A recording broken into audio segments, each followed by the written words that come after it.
When I first met Charles, things became odd right away. I discovered he had a secret sin of unfaithfulness. I kindly tried to confront him, but he became increasingly angry, distant, and controlling over me. I had been taught to honor and obey no matter what, and so I did. But the more I tried, the worse the control and the verbal abuse became. I began to live in fear of him, not knowing what would upset him. Early in our marriage, I related our problems to one of our pastors, and he immediately asked Charles about it. When he got home that day, my husband physically assaulted me for the first time, and he warned me never to try that again. And for a very long time, I didn't. I stayed in this marriage for 28 years, keeping secrets, hiding his addictions, and slowly dying inside. Towards the end of our marriage, I upset Charles during a disagreement, and he began to punch me. Our children saw this happening, and they began to scream. Our daughters came running to defend me, and he began hitting them too. Then he started throwing furniture, and our oldest son, who was home from college, came running in and stopped Charles' physical aggression. I finally told a friend in my church what was happening in my home.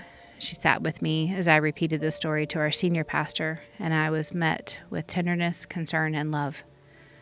My church had become a partner with Called to Peace Ministries and understood the dynamics and abuse of how to assist women in oppression. They immediately began caring for the kids and me and walked beside us through the experience of getting to safety. Called to Peace Ministries came alongside them to support me with their services too. They comforted and supported me, which allowed me to see that continuing abuse was not what God wanted for me. I am finding peace and safety, and I am so grateful for Called to Peace Ministries and my church. I cannot imagine making it through this without their support.